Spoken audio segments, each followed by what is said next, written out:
Hello everyone and welcome back to episode 9 of Make a Change.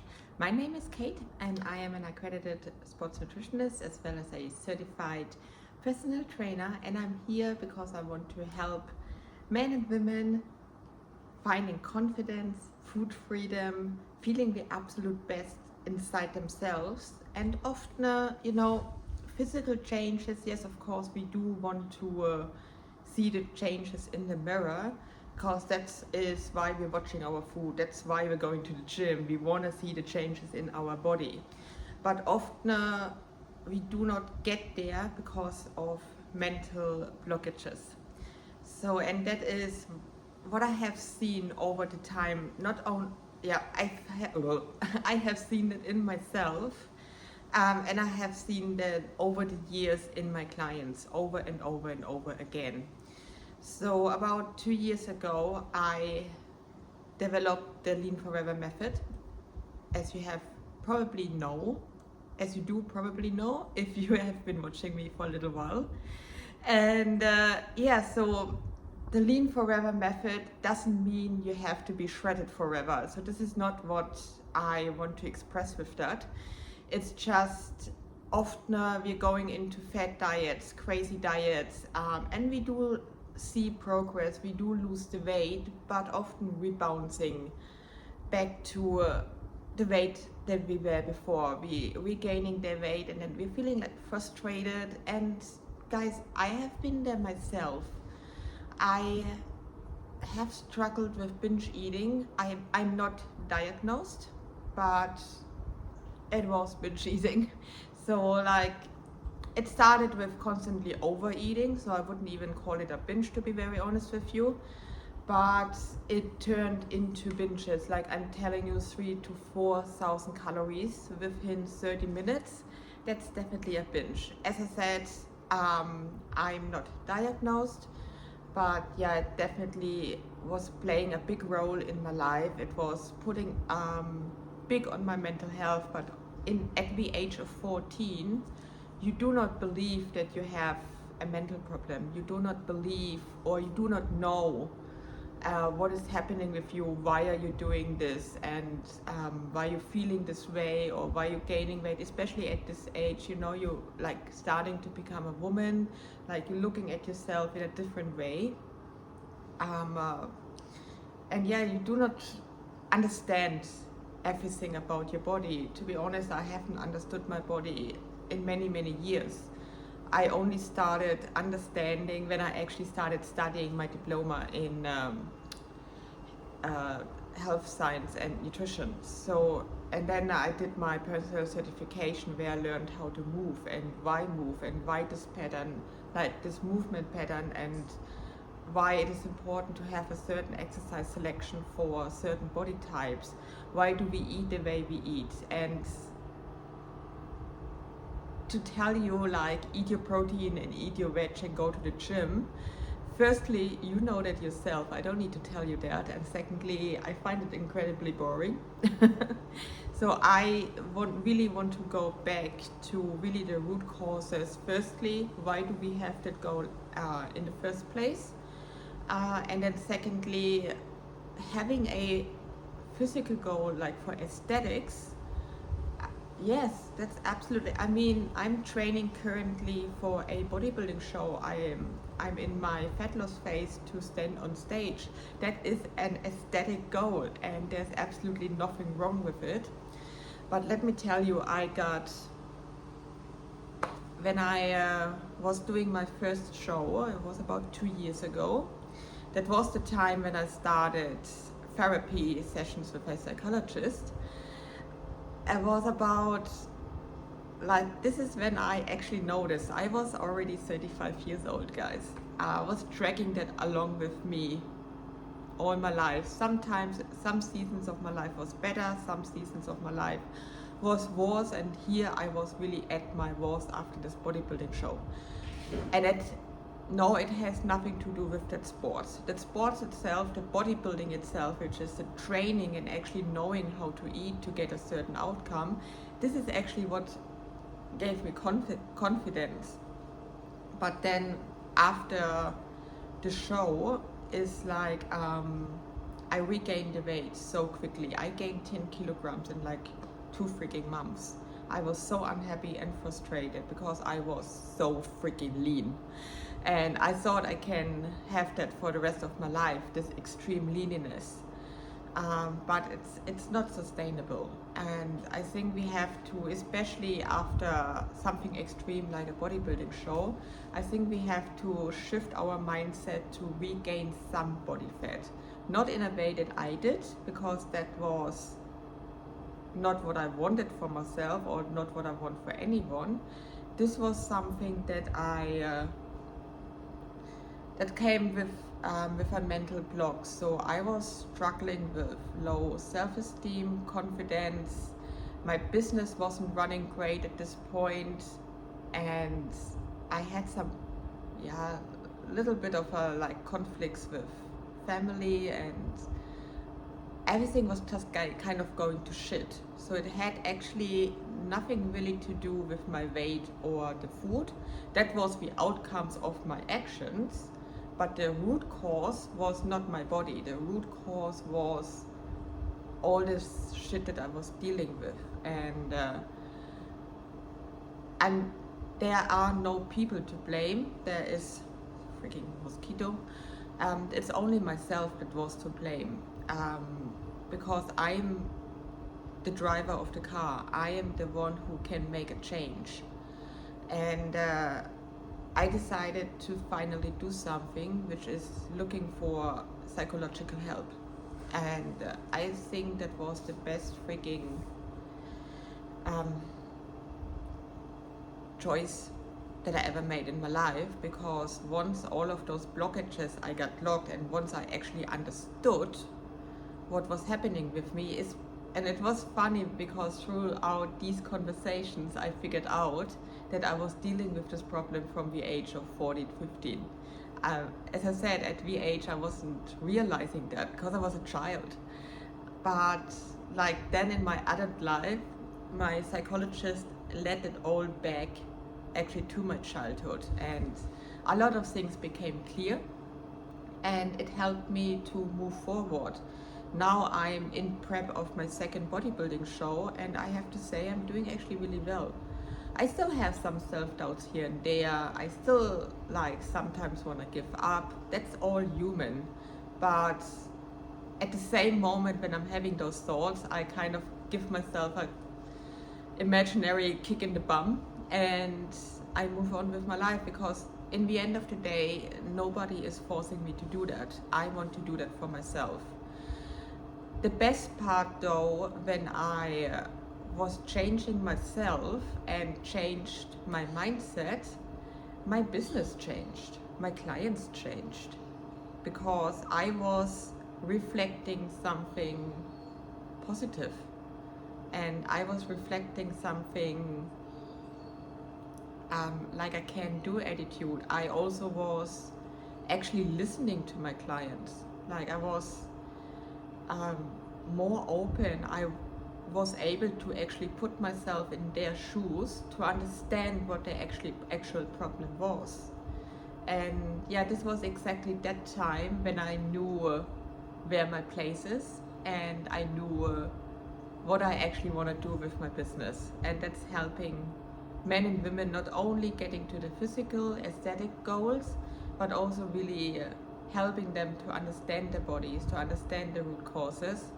I'm obviously not a psychologist, but I've gained a lot of knowledge about it, and I have proof. I have helped people to really change their mindset, and then having the following goals, which were the physical goals.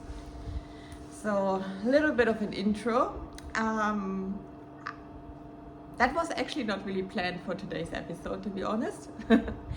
But what I actually planned for today was a little experiment. So that experiment is using Chat GPT. So here I got my laptop. I will put up some screenshots here for you so you can see it too. So I will put up screenshots of everything that I'm doing here so you can see what I'm doing. So I already put in some data. So as I said, I am in my prep for a bikini bodybuilding show, which I'm using for the example here. So I put in, hey Susie. Susie is the name of my bot. I'm 166 centimeters tall. I weigh 70 kilograms. Then body fat, I do not know my body fat actually. I believe it's around 24%, maybe 25%, I'm not sure.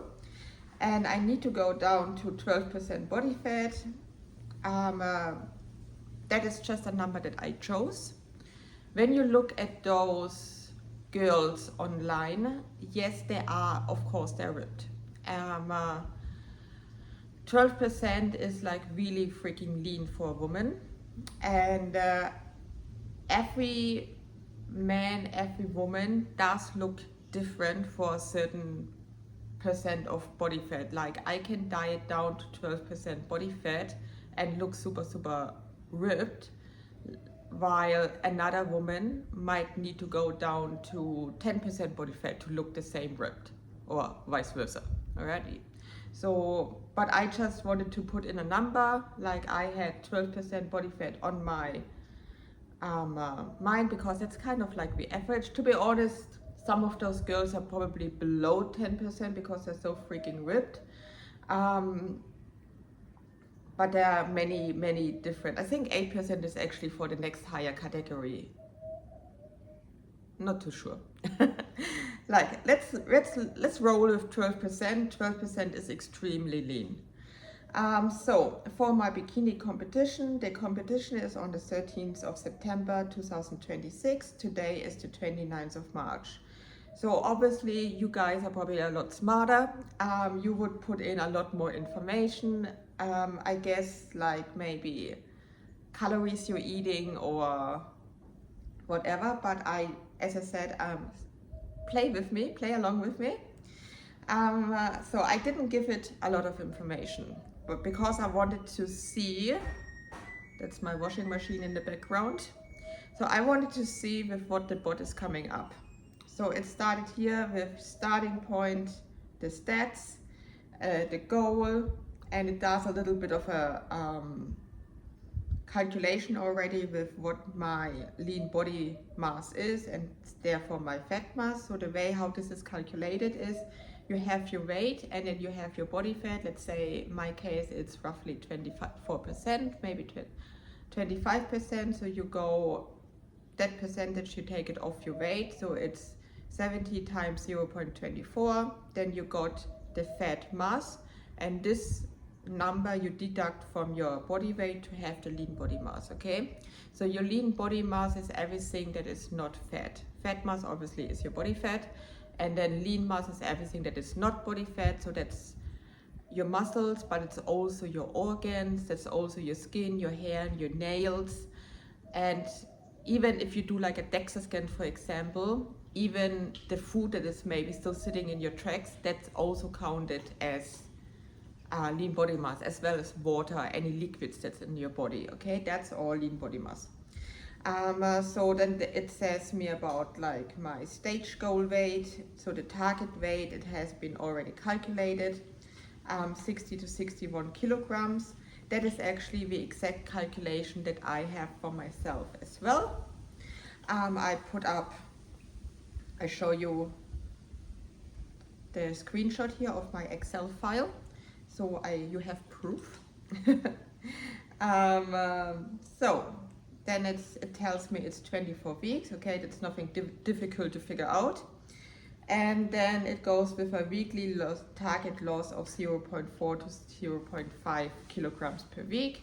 As you can see in my Excel file again, I'm actually going with 1%, which is pretty high. So usually what we do recommend as accredited sports nutritionist, we do recommend a fat loss phase between 0.4 and 0.8% of your total body weight. 1% still doable, but that would be the maximum. But in my case, so my TDEE is 2,400 calories. So I do have a little room to play, and I'm rather being ready earlier than later. So that was my thoughts behind that.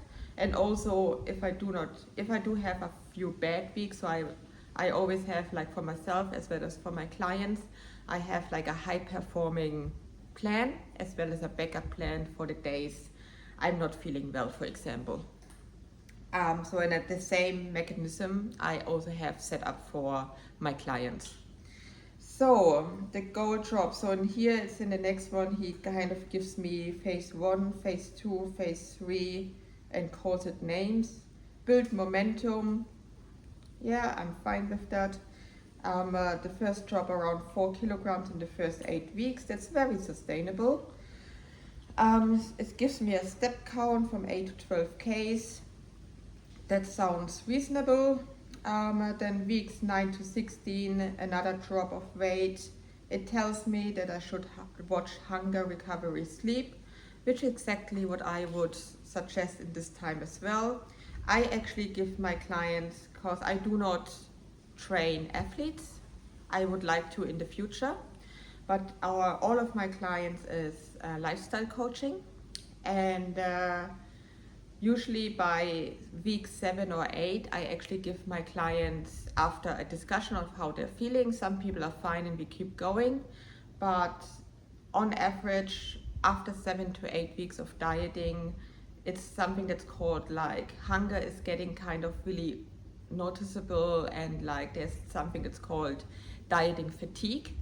So all of those things set up around this time, the 7-8 week mark, and then I usually give my clients a diet break, and a diet break can be like as small as 1 week. I usually do 2 weeks and then going back into fat loss. Then it tells me it's a prep zone where I should be reaching 14 to 16% of body fat. And then the final weeks, which is the last week before show day, it tells me here 1 to 2 weeks. What it does here, that's actually just the last week before stage day or show day. It's like water, sodium, carbs. So that is usually the peak week protocols that's coming in. So I personally do not play around with water and sodium. I keep it on average, but I do play around with carbohydrates. I usually do like a front loading, and then I do a depleting leading up to the show, because this is like kind of the safest way to do, because I don't have too much experience in this one. But if you do like a front loading with carbohydrates, you have more chance to kind of jump in and repair a few things if like things go to shit. Like for example, if you're looking really, really depleted and too flat, you can always introduce more carbohydrates. But if you do, for example, a backloading, and then suddenly you're storing a lot of water from that carbohydrates, and you look like really watery and fluffy, and you have to step on stage in the next day, you don't have any play to fix something. So that's why I think the front loading is definitely the safer part, because it gives you a little bit of more chance to play around if you do not exactly look the way. Like you can always reduce carbohydrates. When you're looking too fluffy, too watery, you can always cut back in carbs, or when you're being too flat, you can always load up on carbs. So that's why I personally do a front loading, but I do not play with sodium or water. So I do have tracking sheets. I give you the link here so you can download my tracking sheets and use them for yourself. Just make sure you're making a copy, otherwise you're overriding over mine and everyone else who's using it. So make sure you make a copy of that if you want to use that. So in that tracking sheet there is sodium and fiber, and there's also, it shows you an average of your sodium intake. And I just take that average and really making sure I'm only using that average of what I'm eating. I'm really watching it, so especially in the last week. So if I'm like all the weeks dieting, I do not really look at the sodium intake, but I'm being just consistent. Like everything that I track in that track, all that sodium that I'm taking off of my tracking app, and I'm not actually counting the salt that I'm adding. I do that in the last few weeks leading up to show day. I'm really measuring out all the salt that I'm using. And then for the peak week, I'm taking the average of everything, and then I have to be very, very exact. This is all I do in terms of sodium, and water I just really keep the same. Yeah, just also the last few weeks leading up to the show, really making sure I'm drinking the same amount of water every day, which I pretty much do anyways, and just keeping everything the same. Easiest way. So, and if you have a really, really good strategy, you actually don't have to play around with sodium, water, not even carbs, to be honest, if you do it right. But we all have to learn. And then it tells me a little bit about reality check, 12% really lean for a female, hunger, fatigue, social trade-offs. Yes, there is a social trade-off, there is a sacrifice, even if you're not prepping for a bodybuilding show, if you just want to lose some weight, there will be some sacrifices you have to make. And that is exactly what I do within my coaching. That's why we have the high performing plan and the backup plan, but we also really don't go crazy with the calorie deficit, because I want you to have a life. Because if a diet actually doesn't work with your life, then the diet won't work. You will be getting frustrated and you will be bouncing back. And inside my Lean Forever method, I help you to learn how to do everything, how to eat and how to train, and how to adjust your own training, your own nutritional, to actually do not regain the weight ever again in your whole life, ideally. And then gives me a few targets, what I should be doing in the first few weeks, blah, blah, blah. So a little bit of like a measurement metrics. So, and then it gives me some options. Dial in exact calories and macros for phase 1. So map your cardio progression week by week. Build a full prep checklist, daily habits like a competitor. Okay, I don't think we need a checklist, but I'm very interested in the calories, because in the end of the day, we have to track our calories, because this is what will get us the fat of our body. So let's go.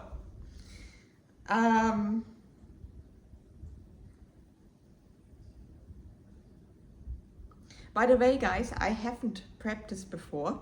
I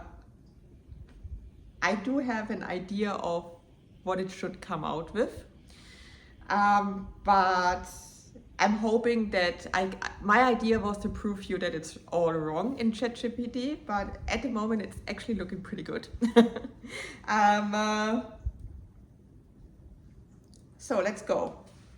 So phase 1 here, nutrition targets week 1 to 8, at 70 kilograms training regularly, estimated maintenance 2000 to 2200 kilocalories.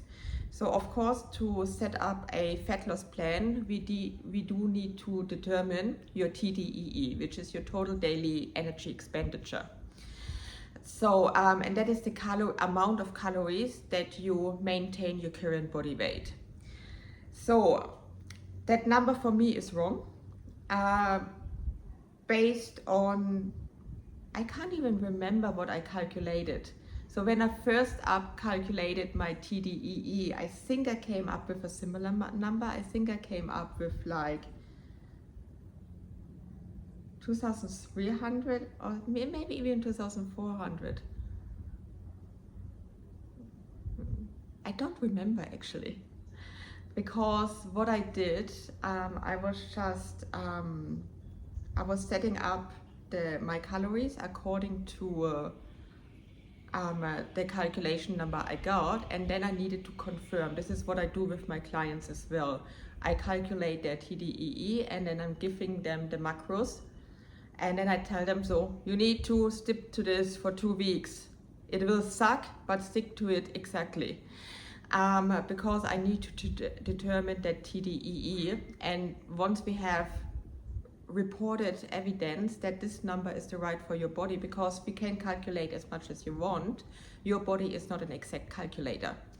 So for me, my TDEE is 2,400 calories because I tested it, okay? So I put out my calories week by week, and then I was living on 2,400 calories for like 3-4 weeks, and my weight stayed absolutely stable. And this is how I could prove evidence that 2,400 was my my TDEE. Also, I believe that the Chat GPT, the bot, I think it used a calculation of multiplying your lean body mass with a factor. So what I do like calculating with my clients is the caloric floor, which is your lean body mass times 22. And we don't want to go anywhere near that caloric floor, okay? So, and I think what bot here does is using a number that is anywhere between 25 and 28 times your lean body mass, and that will give you your maintenance. Because the way how I do it, I calculate your BMR, your basal metabolic rate, and then I multiply it with an activity factor. So it's 1.2, 1.3, 1.4, 1.6, 1.7, and that is your activity levels. Like, for example, someone who doesn't train, sits in an office all day, comes home sitting on the sofa, it's 1.2. It's like very, very sedentary. But then if someone, like most people would fall between 1.4 and 1.55, they have like a job where is some standing, some walking required, office jobs, but these people also do walk, they walk their dogs, they walk with their kids, they walk for themselves, they go to the gym. So most people would fall in this category. And then 1.6, 1.7 is really someone who has a highly active jobs and trains, like for example a construction worker, okay?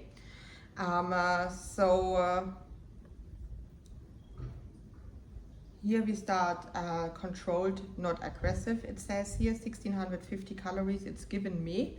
This is actually the amount of calories that I set up for myself as well. But it is, for me, I'm losing actually 700 grams per week on those calories. So that's not quite accurate, but it is close.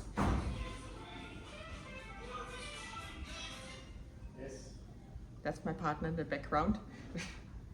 So then we go down with the macros. 140 grams for protein, 180 grams for carbohydrates, 50 grams for fats. That is very, very similar to what I have calculated as well. I set up my protein, so it suggests here 2 grams per kilogram of body weight, which we can do. I personally use the lean body mass as a factor for calculating your protein intake, because all of your fat mass does not use the protein. So all of your lean body mass is the tissue that actually takes up your protein. So your fat mass doesn't need anything. So I'm going with anywhere between 1.8 grams to 3 grams per kilogram of lean body mass. So for myself, most of my clients, depending on how the analysis of the food diary is going, but most clients are setting up between 2 to 2.5 grams. Also, the older we get, we should probably go for the higher end of the range of protein, because the older we get, the less available our body is for protein. So I've set myself up for 2.9 grams per kilogram of lean body mass, which actually brings myself to 147 grams of protein. My remaining calories are going to 147 grams of carbohydrates, and I think I have 55 grams of fat. No, I have 50 grams of fat. So I have the distribution of my macros are slightly different, which doesn't mean this is necessarily wrong, but I just have it calculated in a different way. So the protein and the calorie distribution actually looks pretty good. It looks, I'm surprised to be very honest with you. And yeah, and even gives me here some nutrient timing, some pre-workout, post-workout, evenings. I don't disagree.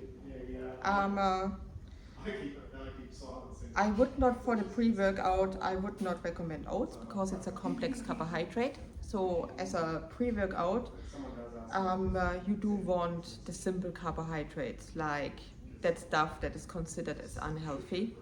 Like it can be a white bread or rice cakes with some honey on top or some lollies, a piece of fruit like a banana or an orange, a Gatorade, like the proper stuff, not the dieting stuff, or yeah, protein shake with a fruit, piece of fruit that's good for pre-workout as well.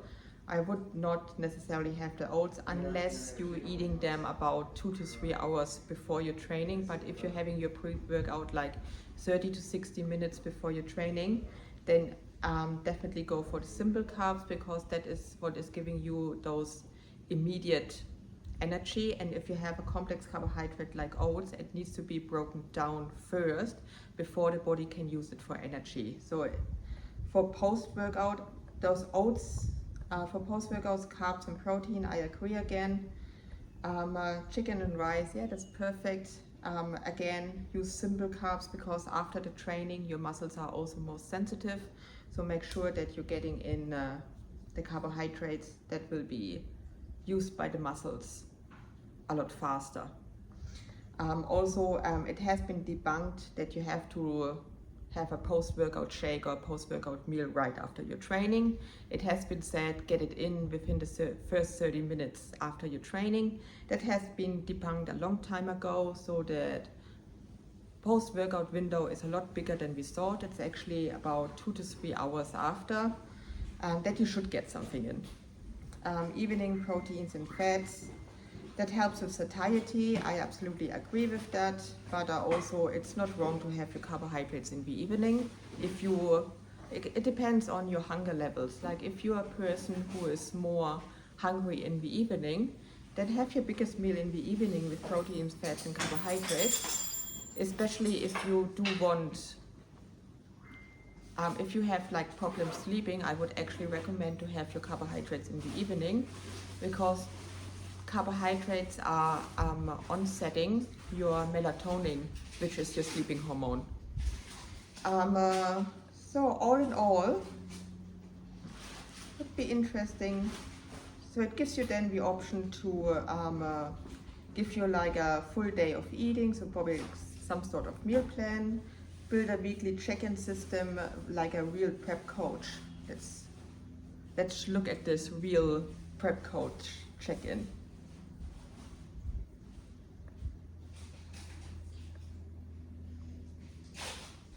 After bathroom, before food. Yeah, body weight every morning. Check your weight before bathroom, before food. Yes, I agree. Step targets. Nutrition adherence. Yes, should be 95 to 100%, definitely. Training performance, recovery. Yeah, many of those things I have in my check-in form as well, or in my tracking sheet that you can download here. It's also in the captions, by the way. Yeah, doesn't look too bad. So I'm actually really, really positively surprised how accurately it got the numbers. But here comes the thing, what is, I don't want to talk it out or anything, but like you have to follow this plan to make it work, okay? And often, what I said at the beginning, often it's like the daily life, the stress, our work, that all of those can give us setbacks. We can regain the weight for a little bit. Sometimes those plans, they don't go to plan, and then we need to go in and build in a different strategy to still make you going, still getting you to that stage or to your dream body or to losing those 5 kilograms or whatever your goal is, building muscle. Sometimes we really have to go in and make tiny adjustments to your nutrition, to your training, because things do not go to plan, or maybe you're going on a holiday and then we don't want you to fall off track just because you go on a holiday. We don't want you to fall off track just because you had a bad day. And this is where that human being is actually coming in, that can you contact to say, hey Kate, today this and this went wrong, what can I adjust that I still make my goal? This is something that ChatGPT cannot do. So it gives you a very, very good plan. I'm actually very, very positively surprised, as I told you before, but there are so many things that can backfire where a human being, a coach who knows their shit, can be actually very, very helpful. Another thing that I would like to check now, so I'm going to put in the same data again. Okay, wanting to compete in bodybuilding show in September, on 13th September 2026, currently 70 kilograms, 25% body fat, 166 centimeters tall. Give me calorie breakdown, calories and macros. All right, let's see what it does now. Okay, it does give me the exact same thing. That's good. So another point is where ChatGPT becomes very difficult. So I am personally not under eating. I was eating exactly to my TDEE. But what I come across with a lot of my clients is they're actually terribly under eating. So when you're under eating, let's say your TDE is 2,500 calories, but let's say you're eating only 2,000 calories for a very long time, your body adjusts those 2,000 calories. That means your TDEE is actually not 2,500, it's 2,000 calories. So these are questions what the bot should ask you about your dieting history. This is what I do with my clients. I get them to do a food diary. I'm asking them how long have they been doing what they're currently doing, and we are doing weight analysis. We're going through the training. What have you done over the last few months? So we get a really, really clear vision, because if I'm telling them, okay, eat 2,500 calories, but I have been eating only 2,000 or even below 2,000 calories, and I'm telling them to eat 2,500 calories, then they they will be gaining weight. And that is because I haven't asked for the dieting history. I haven't asked what they have done over the last few months. And determining your metabolic rate and determining therefore at what is your actual starting calories, this is what bot couldn't give me. It should have asked me, before it told me what calories I should eat, it should have asked me a lot more questions. So probably maybe if I would have given all of that information, then he would have given me maybe a complete different outcome. The thing is, if you're not being aware yourself, because most of you maybe even don't know what the hell is a metabolic rate. You do not maybe even know what is your TDEE or how to calculate your TDEE, or how to track your nutrition that is actually accurate. So you may know it, may do not know it. So you probably don't even think about asking your bot about those things. And if you don't put in that information, you will get a complete wrong plan. So in my case, as I showed you here, the plan was very accurate. This is exactly what I had calculated for myself as well. But as I said, I do know my dieting history. I do know the dieting history of my clients. But if you do not know that for yourself and you're following that plan, you might not get that outcome. Or Another point is you can have the most perfect plan created by ChatGPT. You have the most perfect plan, but if you do not follow along that plan, you will have no changes. This is again where a human being will come in to help you finding that root cause. Going back to what I told you right at the beginning of this video, finding the root cause, helping you to understand your body, and therefore creating a plan that actually works with your life. All right, guys, so that brings us to the end of this episode. I hope you do have a better understanding of that. I hope you did enjoy it and find it helpful. I put down here my Instagram handle. It's Katharina Schuster Coaching, easy peasy. I would love to ask me questions. Put it down in the comments if you do have questions about it.